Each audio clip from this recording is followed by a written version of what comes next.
अच्छा मनोज जी, आप ये बताइए, जो विवेक बिंद्रा जी हैं, एक बहुत माने हुए यूट्यूबर भी हैं, उन्होंने हाल ही में एक उनका बयान आया है कि किसी भी नीची जाति के व्यक्ति को, एक बहुत बड़ी बात है जो उन्होंने कही है कि नीची जाति के व्यक्ति को किसी भी कंपनी या किसी भी मतलब प्रतिष्ठान में ऊंचा पद नहीं देना चाहिए। इस बात में कहाँ तक की सच्चाई है? मैं इस बात को सच नहीं मानता। जी। मैं इसलिए नहीं मानता, देखो मैं, मेरे पास तो क्या है, मैं थोड़ा बहुत जो कुछ भी मुझे जानकारी है व्यक्तिगत तौर पर मैं उसी आधार पर बताऊंगा। 16वीं शताब्दी में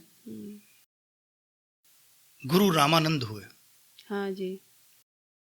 समर्थ गुरु रामानंद, जिनका पूरे भारतवर्ष में ज्ञान में कोई सानी नहीं था। उनके 12 शिष्य हुए। उन 12 शिष्यों में 2 शिष्य शेड्यूल कास्ट थे, रैदास जी और कबीर जो जुलाहे परिवार से आते थे, और रैदास जी हाँ। जो दलित परिवार से आते थे। आप मुझे खुद ही बताइए, उन 12 शिष्यों में आप उन 10 के नाम जानते हैं? कोई नहीं जानता। और आप तो वो जो 2 शिष्य थे, उन 2 शिष्यों ने रामानंद की परंपरा को पूरी दुनिया में प्रतिस्थापित किया, और जो भी उसमें गलत था उसको परिमार्जित करके एक नई धारा प्रारंभ की, नई दिशा। तो ऐसा भी नहीं है, ये जो सोच है मुझे लगता है वो पूर्वाग्रह से ग्रसित है। शायद विवेक बिंद्रा की अपनी निजी सोच हो, वो उनकी निजी सोच हो सकती। मेरी भी ये निजी सोच है जो मैंने किताबों से थोड़ा बहुत। दूसरी बात, मीरा जो एक छत्राणी थी, जो राजमहल में रहने वाली स्त्री, कृष्ण की प्रेमिका, उसने अपना गुरु रैदास को बनाया।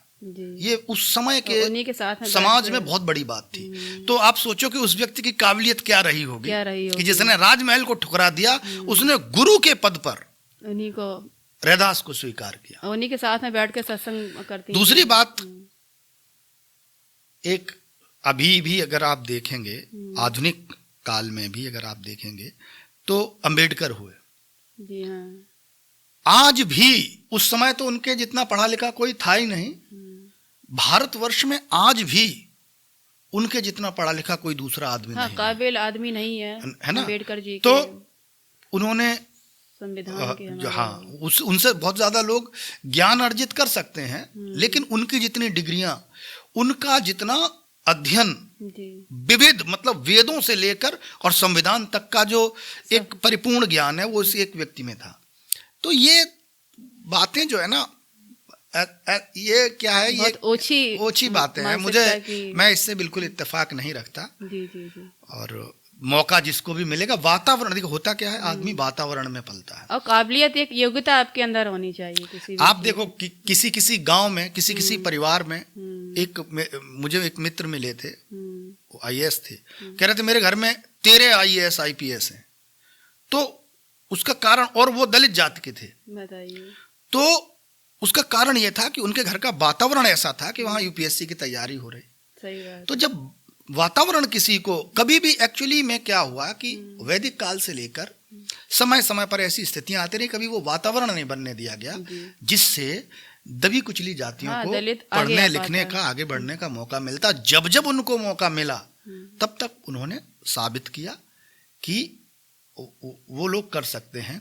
लेकिन उसमें भी 2 चीजें हैं कि जो अधिकार बहुत सारे मिले हैं, उनका कुछ लोग दुरुपयोग करते हैं, तो इस वजह से लोग थोड़ा सा घृणा रखते हैं। बाकी काबिलियत की दृष्टि से जब भी अच्छा परफॉर्म करने का मौका मिला, तो दलित हो, ब्राह्मण हो, क्षत्रिय, कोई भी हो, जिसको सही वातावरण मिल गया, उसने कमाल ही कर दिया।